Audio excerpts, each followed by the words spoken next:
Well, can anybody tell we got new carpet? Yes. I'm surprised they could get this, a color very similar. Yeah, it's After all these years, and about the tile, did it match yet?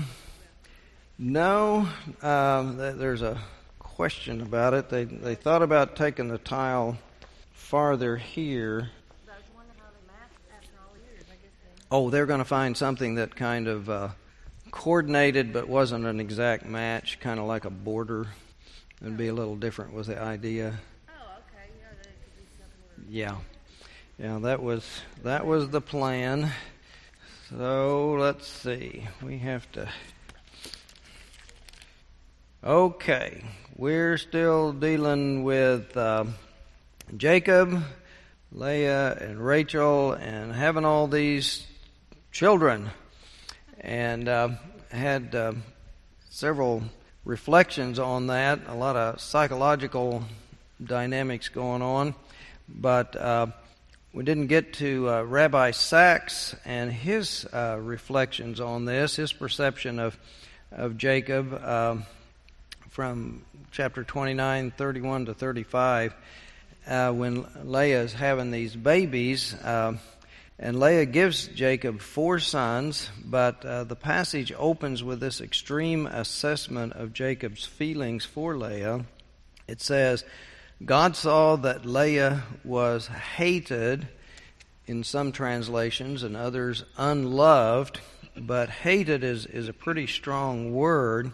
But it's interesting, God saw that she was hated, but it doesn't say by whom.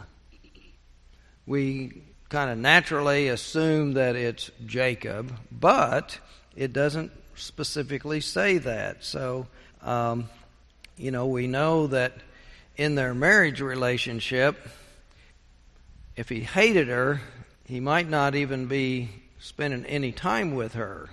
So maybe it's not Jacob that hates her. Maybe she's hated by someone else. So who could the someone else's be? Well, of course, it could be Rachel hates her because here she's messing up her dream of, getting married and having a big wedding. And actually, Rachel doesn't get a big wedding. Leah gets the big wedding, but Rachel gets nothing in that regard. And then maybe it's Laban who treated her so badly. That was a situation where maybe that's it. Or if we add up the 3 people together that hold Leah in low regard, different ones weren't treating her the best. But if we add up all 3, then that might add up to a stronger word that she was hated, to convey her sense of nobody loves me. My sister doesn't love me anymore. My dad didn't really love me. The husband I have doesn't love me.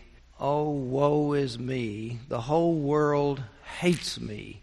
So, that could be the feeling, the grief in her heart is that she's hated, and then God recognizes the depth of her feeling, and so the word hated might be appropriate in that sense of kind of nobody loves me, hated.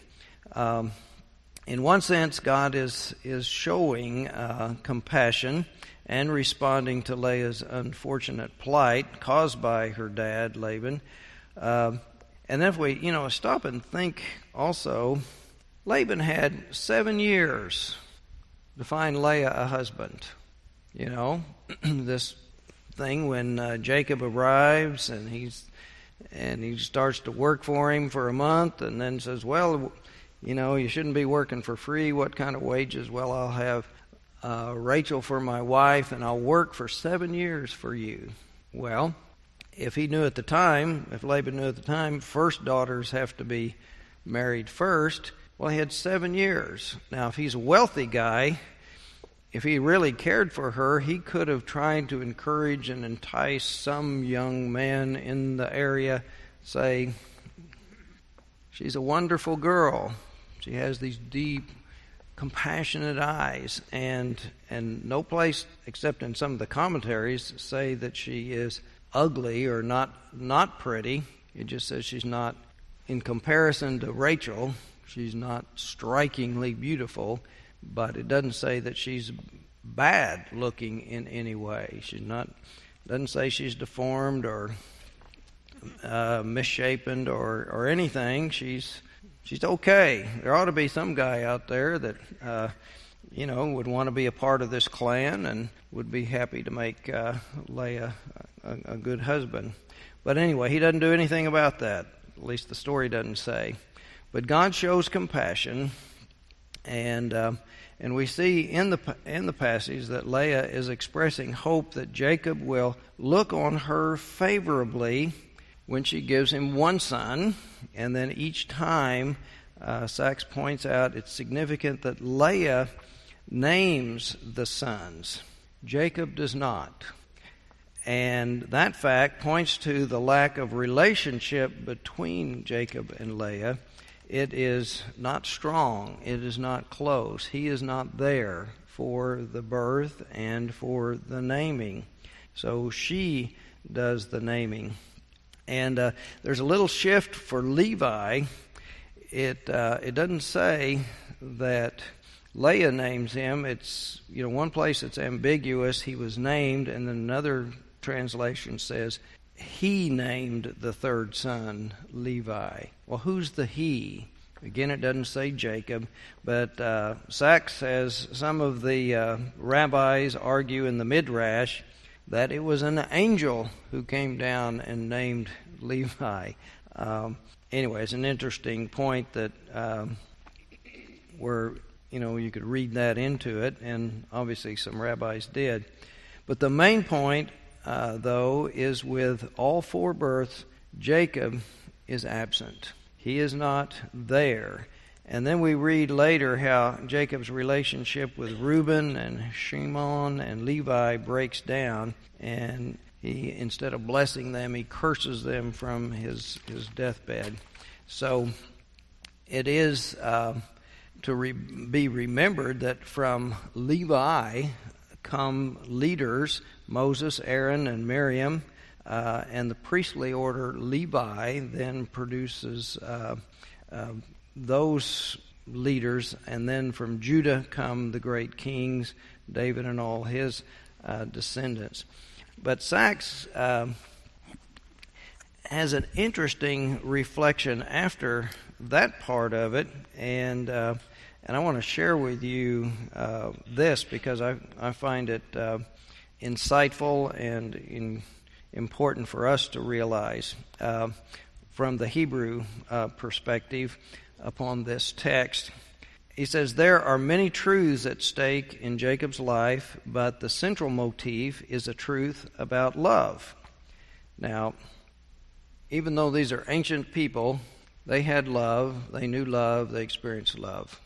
All these centuries and millennium, we human beings have love, experience love, need love. So anything we can learn about love is important.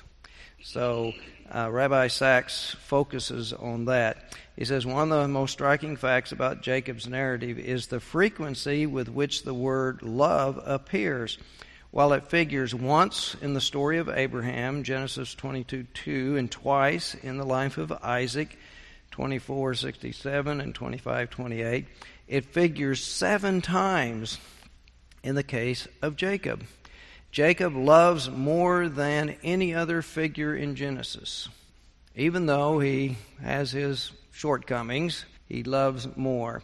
But through painful experience, Jacob must learn a truth about love. It not only unites, it also divides. Love not only unites, but it also divides. And it did so in his childhood. When Isaac loved Esau and Rebekah loved Jacob, it divided. And it did so again when he married the 2 sisters. It did so a third time when he loved Rachel's child Joseph more than all the other sons. And what Jacob learned, and what we learn hearing his story, is that love is not enough. That's an important concept pastors try to convey in premarital counseling. Love isn't enough. You need to be concerned about a lot of other things.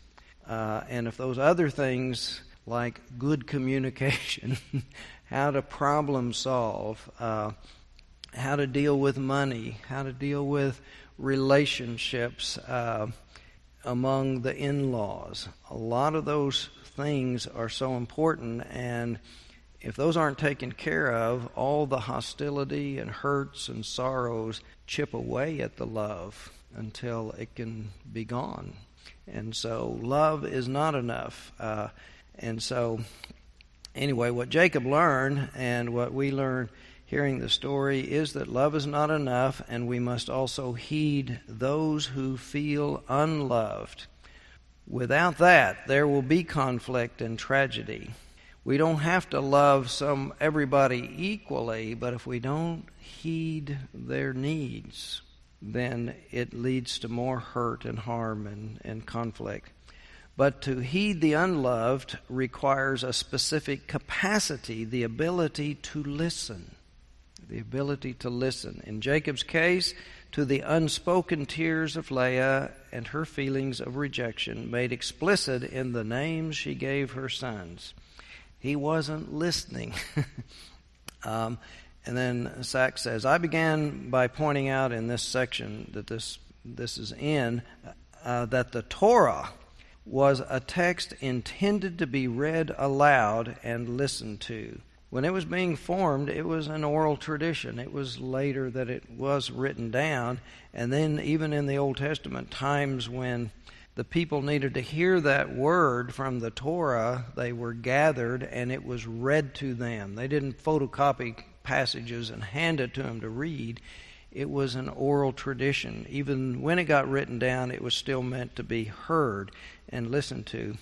It is the single greatest expression of faith in a God we cannot see, but only hear. Judaism is supremely a religion of the ear, unlike all the other civilizations.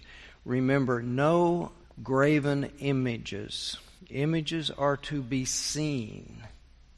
So of all the other religions that have symbols and idols and statuary and so forth is for the eye, is to be seen. But Judaism is very much for the ear. It is to be heard. And this is more than a metaphysical fact. It's a moral one as well. In Judaism, the highest spiritual gift is the ability to listen, not only to the voice of God, Hear, O Israel, I am your God, you shall love me and have no other gods before me. And then, listen here, here's a whole list of rules I want you to follow. Listen, pay attention. But also to listen to the cry of other people, the sigh of the poor, the weak, the lonely, the neglected, and yes, sometimes the or the less loved. That is one of the meanings of the great command, Shema Yisrael, or Listen, O Israel. And remember, Jacob becomes Israel after he wrestles with God or the angel. He gets a new name. So Jacob wrestles with this throughout his life. It is not that he has a moral failing. To the contrary, he is the most tenacious of all the patriarchs, and the only one whose children all become part of the covenant. It is rather that every virtue has a corresponding danger. Those who are courageous are often unaware of the fears of ordinary people, and those who are with a penetrating intellect are often dismissive of other minds of lesser strength. And those who, like Jacob, have an unusual capacity to love must fight against the danger of failing to honor the feelings of those that they do not love with equal passion. The antidote is the ability to listen. This is what Jacob discovered in the course of his life, and why he, above all, is the role model for the Jewish people. The nation commanded to listen. Listen, or hear, O Israel. Listen is one of the main things that call out to them from God. However beautiful it is that this message, one of the deepest and most subtle in the Torah, is conveyed in a series of passages whose meaning does not lie on the surface of the text, but discloses itself only to those who listen to what is going on beneath the words. The unspoken cry, the implicit appeal, the unheard tears, the unarticulated pain. Those who wish to learn to listen to God must learn to listen to other people, the still small voice of those who need our love. Now, we know when we're dealing with children who sometimes are acting out and misbehaving, a lot of times that's a cry for help, for attention. Something's not going well in their emotional life. Something bad has happened in their circumstances of life. And a lot of times when they misbehave, they're acting out from some hurt or something. And what they need most is someone to listen to what's going on. They don't need to be hammered yet again by someone trying to force them to behave, when the reason they're misbehaving is because they feel hurt and wounded. And then if you force them to behave, you're inflicting more hurts and wounds, and it spirals worse and worse. So it's hard, though, when the acting out is awful behavior, and sometimes destructive, of breaking something valuable. But if we follow Sax's words and realize we need to listen, because often that's someone is hurting and needs someone to listen to what's wrong and what's been the problem. Well, then we turn to Von Rod's commentary. He points out that the one daughter, Dinah, is slipped into this list almost as an afterthought, and it's significant that, unlike the brothers, that no explanation is given for her name. Just, and she had a girl, named her Dinah, let's move on. And but also in other biblical listings of children of Jacob elsewhere, Dinah is not mentioned, and so she's not important in this patriarchal, male-dominated culture. So it just reminds us that men are favored and male offspring are also favored in that culture. Von Rad also makes great emphasis about the number 12, and he states that in all the listings of the 12 sons that come down through different traditions with different agenda supporting them, that there's little variation.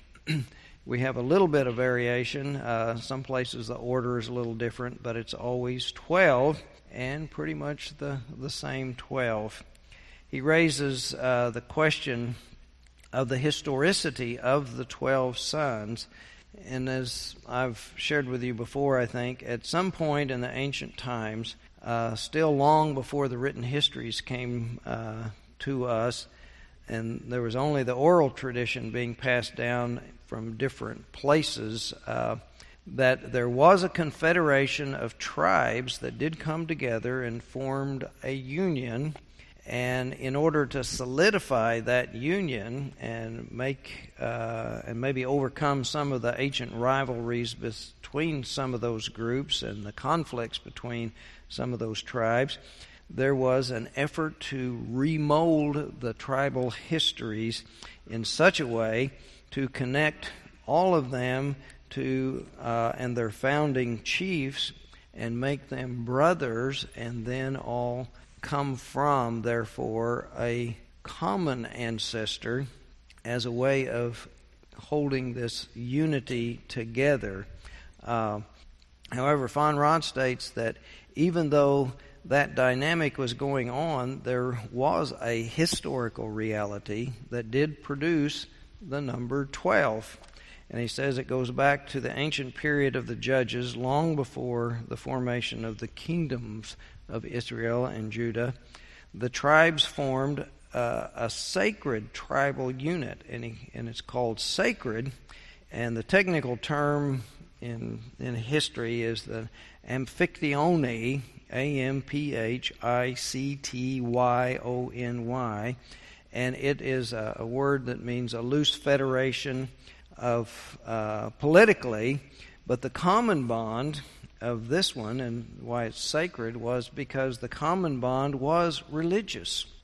They had all the different tribes in their ways of developing had come to understand one God, and they shared the name often as Yahweh, and the submission to the revealed commands and laws of this one God were common, and that they had a common sanctuary. Now, to support the common sanctuary, they shared responsibilities. And we're not sure if the 12 meant that each tribe took 1 month and they divided it up over the year, but it was involved in taking care of the sanctuary. Another one was involved pilgrimages. There were lots of pilgrimages from the various tribes to go to this sacred sanctuary. And even though you may have fought each other for various reasons in the past, if you are going to have a common bond, then you have to give freedom of passage through your territory to the pilgrims from other tribes going to the sanctuary to worship the common God. So they had developed these ways of cooperation with each other. Von Rad says, and there's a list in Numbers 1, 5 through 15 that lists all of the tribes and then different ones who are going to work with Moses and what individuals from the tribes are going to be a part of that system of representation. But he says this all goes back to that cultic arrangement in the period of the judges. So it does has historical basis as far as the roots and the numbers. And another significant part of this is the tradition of the two ancestral mothers, Leah and Rachel. A group of 6 sons of Leah represents an older federation which united later on with the Rachel tribes, and the name Israel is in the ancient traditions. So we have to get Jacob's name changing to Israel after he wrestles with God and the angel in order to bring all of that and tie it up more neatly. The fact that that these sons, the tribal heads, are born and given their names without the usual etiological meanings that relate to a geographical point, some site, a well or a mountain or a hill or some place where they reside, which were probably a part of their original etiology of their names coming out of their individual traditions. But the narrator here, who's pulling the Genesis together, is very artful in the way that ancient narrator pulls these traditions and tribes together without confusing by trying to change geographical and etiological things that they would have said, no, that isn't right, that isn't the way I heard it. He uses another method, and so he alters those original backstories by creating these stories and wrapping them all up in the family drama and all of this grief and sorrow and hurts, and wraps this story of this commonality with all that family drama that they could all understand, because all of those experiences would be very common in their lives, because they did have, at that time, there were, midwives, or not midwives, but the concubines and the maids and all of these customs of surrogate motherhood and so forth that we see in the Newsy texts and laws that have come down to us. And there's really not a whole lot of theological overlay onto this story, except God's caring and remembering those emotional hurts and feelings of Leah and Rachel in their experience. And so it allows significant patriarchs to be born and find a place at the right time for this unfolding of God's salvation history. And so we get those people named and established. And one point he does, we have Joseph. There was no territory for Joseph, but there was territory for Ephraim and Manasseh. So those kind of get combined under Joseph, and then brings the number to 12 instead of 13, or 14 if we had a Joseph, Ephraim, and a Manasseh. But anyway, that kind of works out, and they're incorporated into the tribal tradition under the guise of Joseph. Then it also points out Levi never was a territory. It was a social class. And so, but it was obviously a group of people that had some history, and they came together. Anyway, that's probably enough of dealing with all of those children for now, and the names and all of that family intrigue to get those tribes established. But in order to move on, let's see, okay. In chapter 30, at verse 25, we pick up the story. When Rachel had borne Joseph, Jacob said to Laban, "Send me away, that I may go to my own home and country. Give me my wives and my children, for whom I have served you." Now, this is the first time they've mentioned children for whom he served him. Children wasn't in the original deal. So Jacob is interpreting and elaborating on that. But there's not a whole lot of discussion about that at this point. "Let me go, for you know very well the service I have given you." But Laban said to him, "If you will allow me to say so, I have learned by divination." Now that's not Hebrew religion.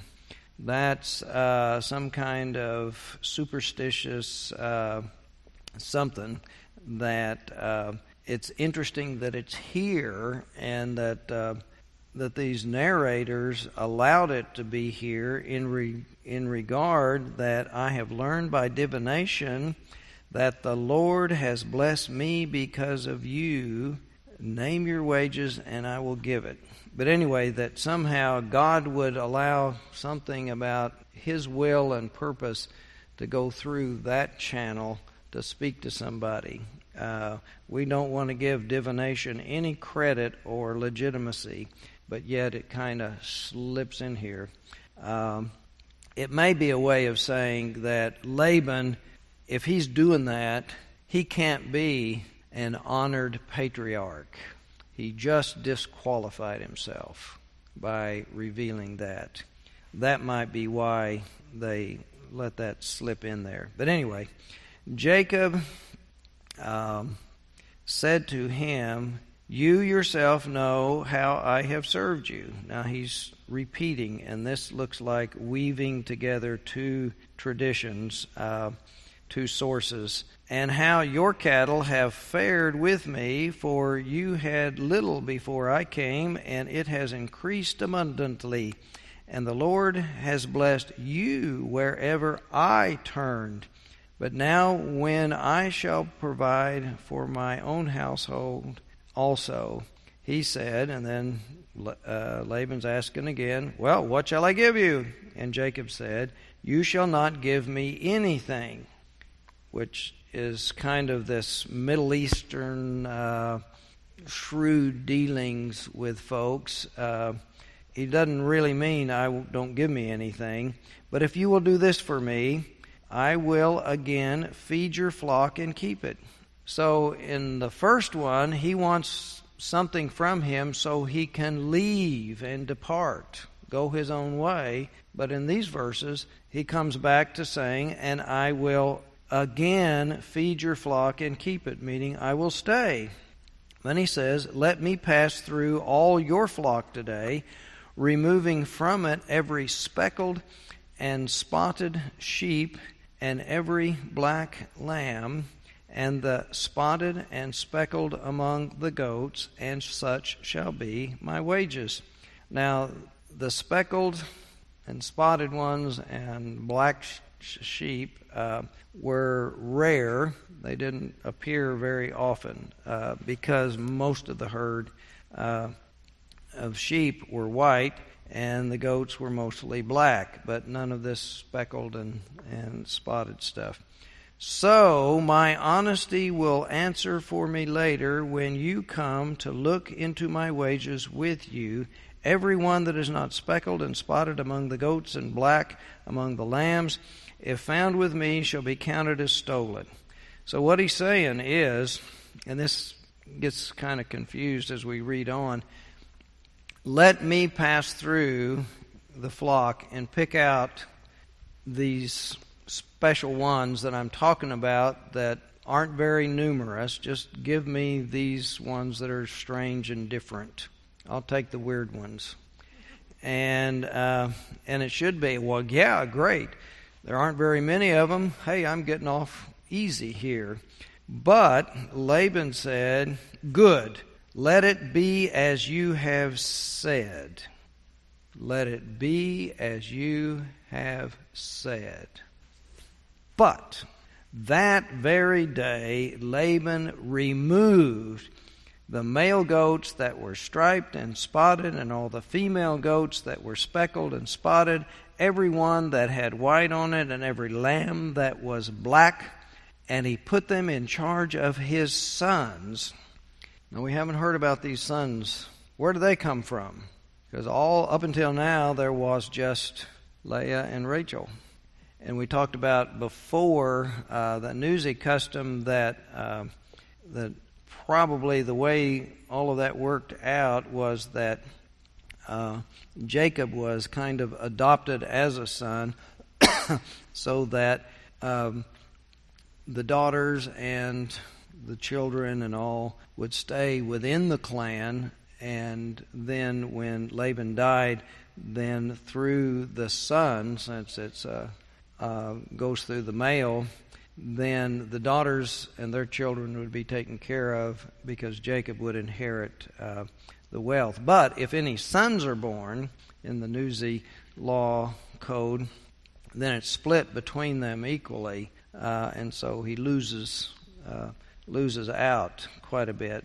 So if there are sons, then probably he's recognizing that there are less secure resources for him and all these children.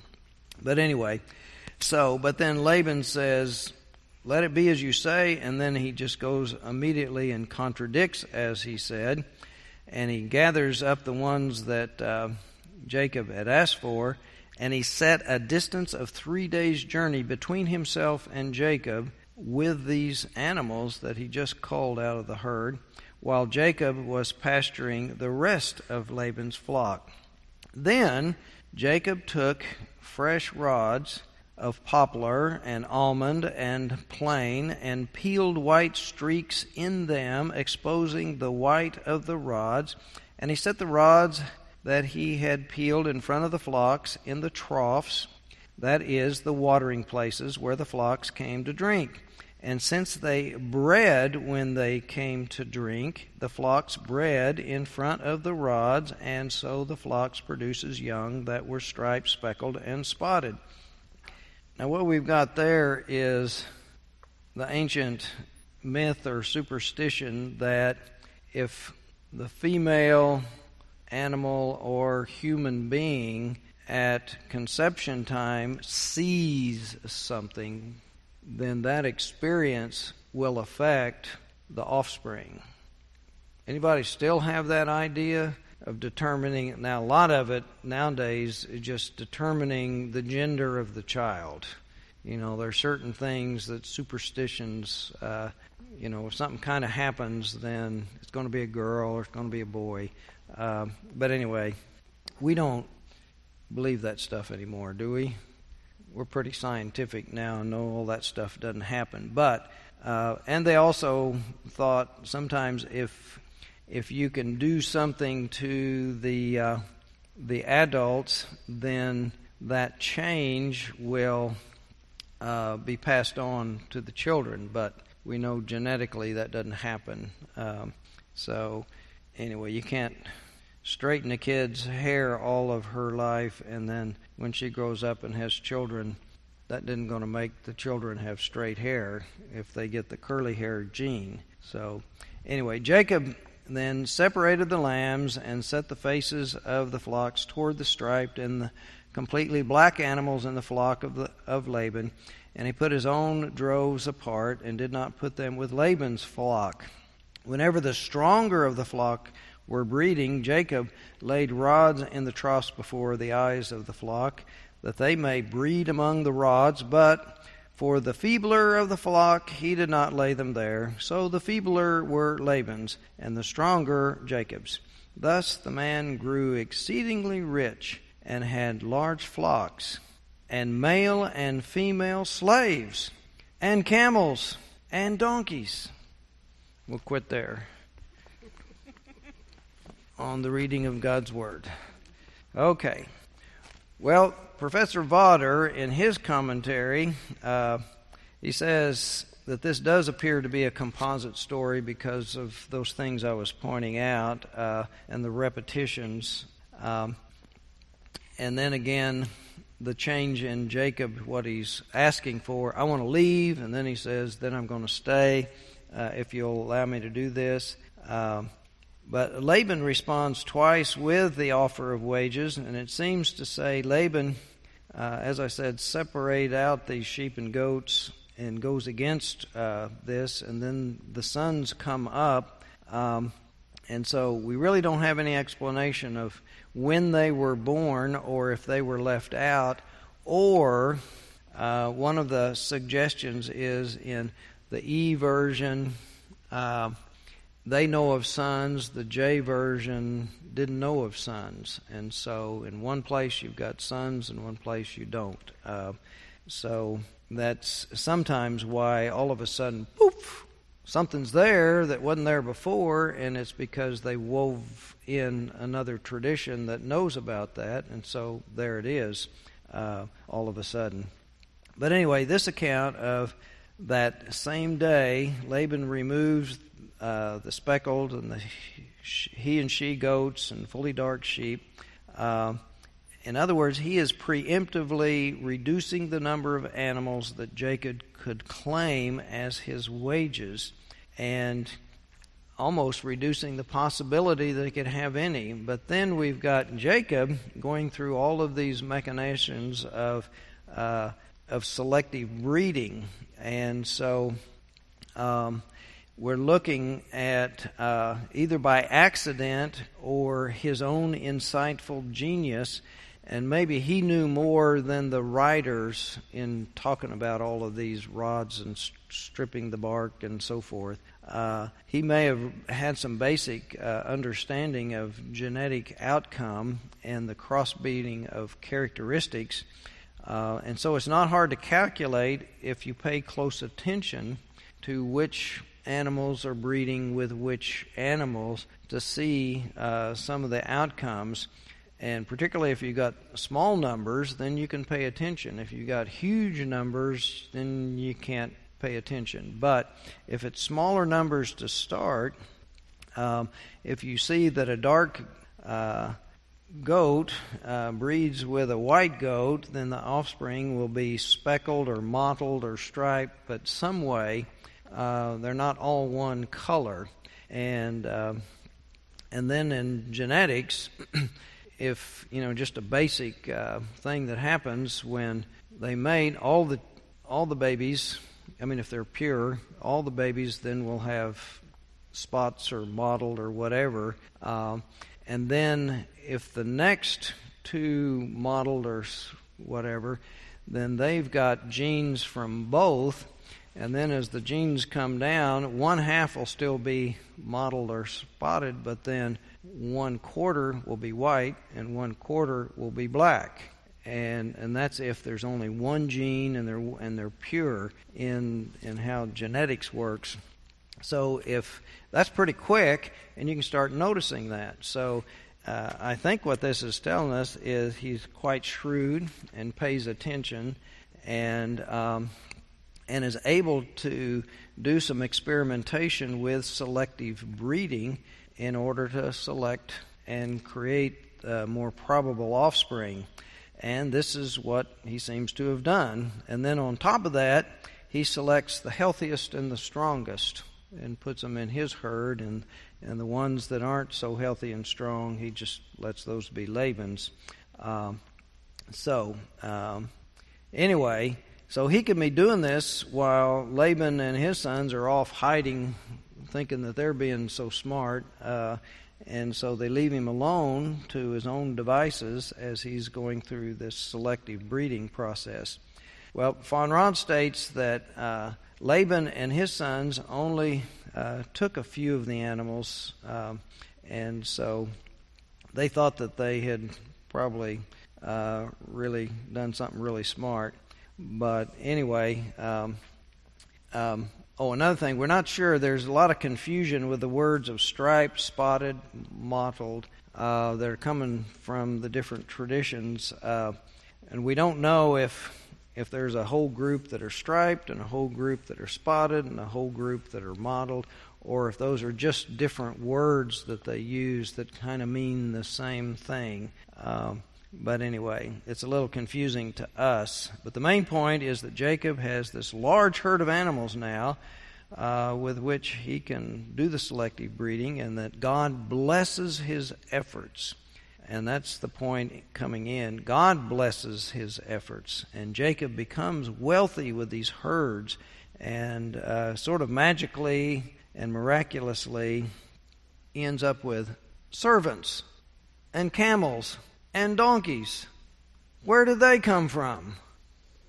Well, we have no story about that, where the servants and donkeys and camels, but basically, I believe that phraseology is just a way of saying he became abundantly wealthy. We talked before about in this time frame, they hadn't domesticated camels yet. It's anachronistic. They didn't have them yet.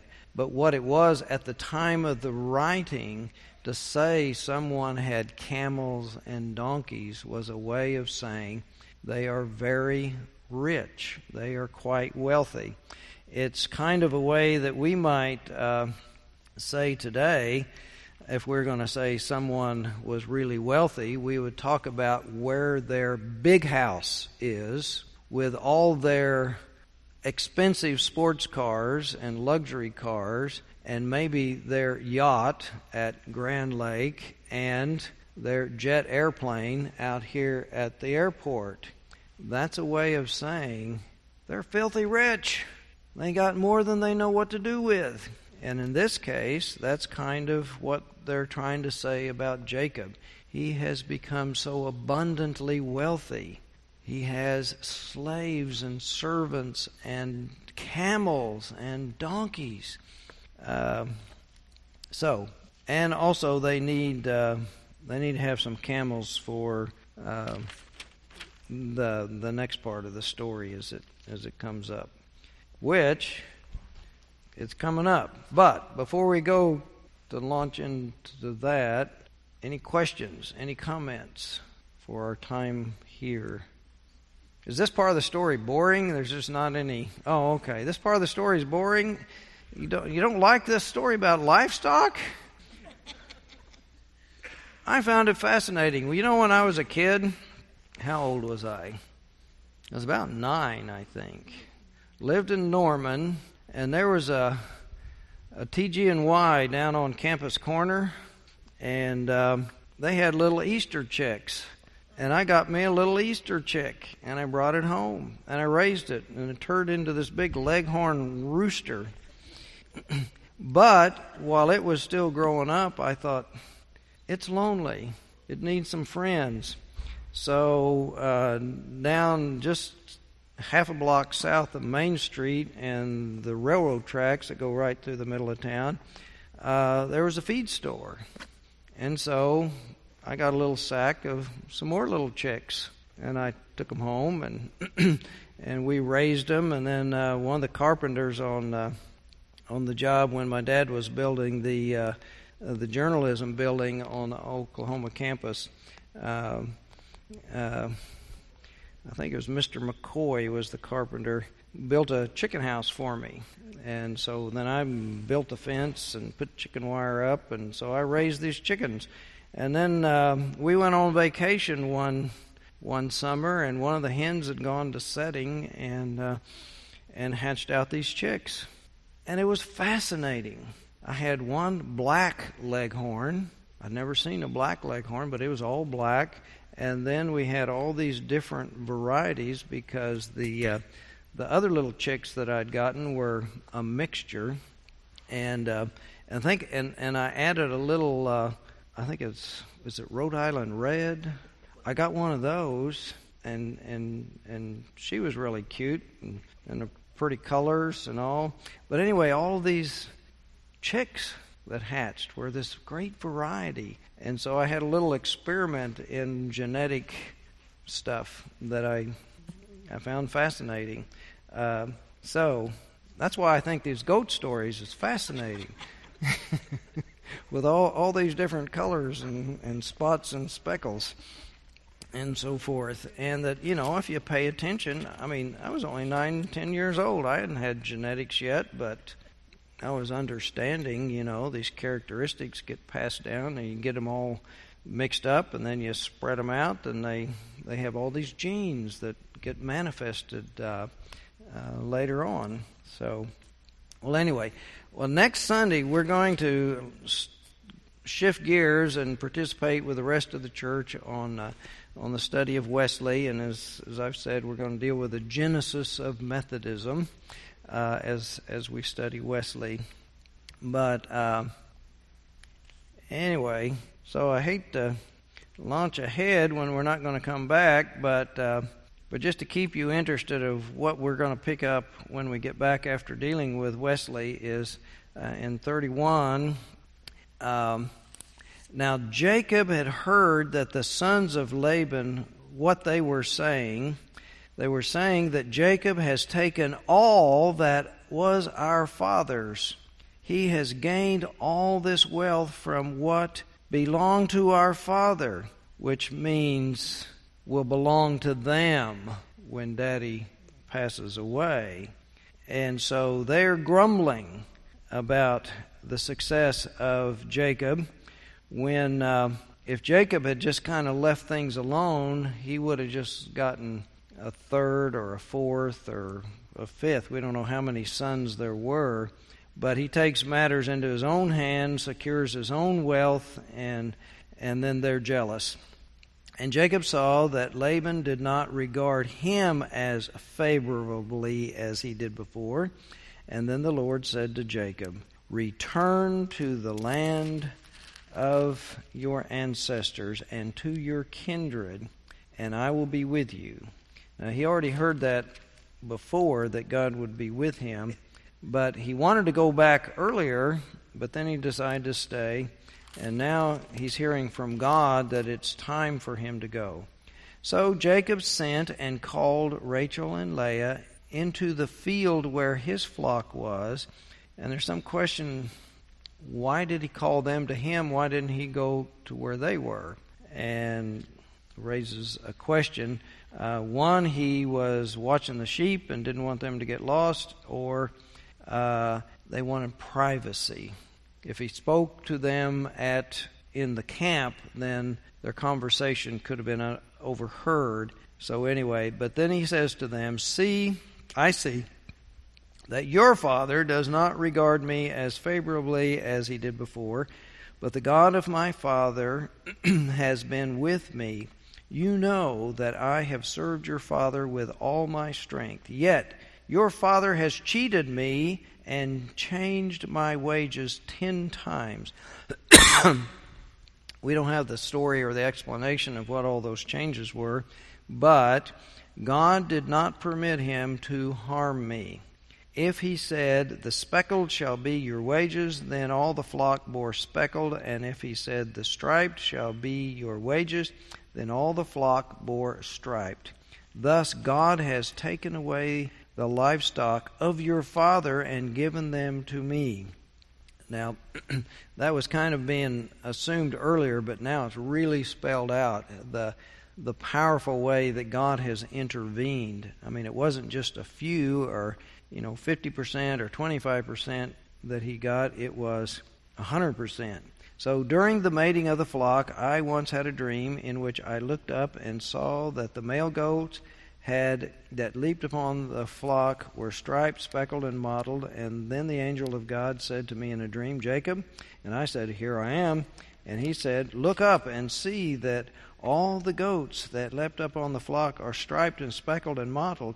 For I have seen all that Laban is doing to you. I am the God of Bethel. Now that's the God where he had the encounter of the ladder and the angels going up and down. Where you anointed a pillar and made a vow to me. Now leave this land at once and return to the land of your birth. And then Rachel and Leah answered him, is there any portion or inheritance left to us in our father's house? Are we not regarded by him as foreigners?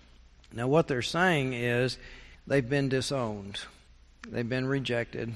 Laban had some sons. Forget about those girls and Jacob. Are we not regarded by him as foreigners? For he has sold us, and he has been using up the money given for us. Now, we don't know what that means. It sort of assumes a bride price has been paid for their hand, but it could be interpreted that all the labor and work that Jacob had done has not been held in regard as meaning anything, or that all that work had produced the father was trying to use up and not share with them. So all the property that God has taken away from our father belongs to us and to our children. Now then, do whatever God has said to you. And so what that means is we're with you. We have no loyalty to our father or to any of his stuff. So we are with you, and we're willing to go. So Jacob arose and set his children and his wives on camels. See, they needed the camels if they're going to run away. They can't ride the sheep and the goats. They need the camels. And he drove away all of his livestock, all the property that he had gained, the livestock in his possession that he had acquired in Paddan Aram, to go to his father Isaac in the land of Canaan. Now Laban had gone to shear his sheep, and Rachel stole her father's household gods. And Jacob delivered Laban the Aramean deceived him in that Laban the Aramean, in that he did not tell him that he intended to flee.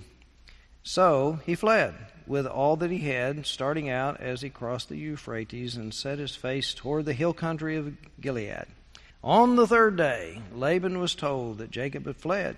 So he took his kinsfolk with him and pursued him for 7 days until he caught up with him in the hill country of Gilead. But God came to Laban the Aramean.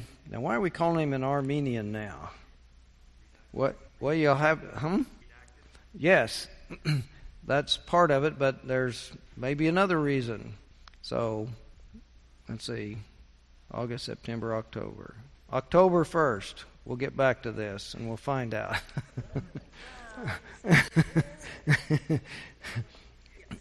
So, anyway, where was I?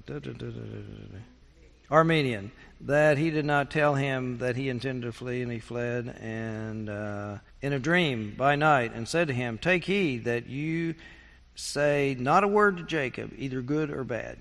And so Laban overtook Jacob, and then he catches him. And then we have the deal about the household gods. And that's an interesting story too. Time's up.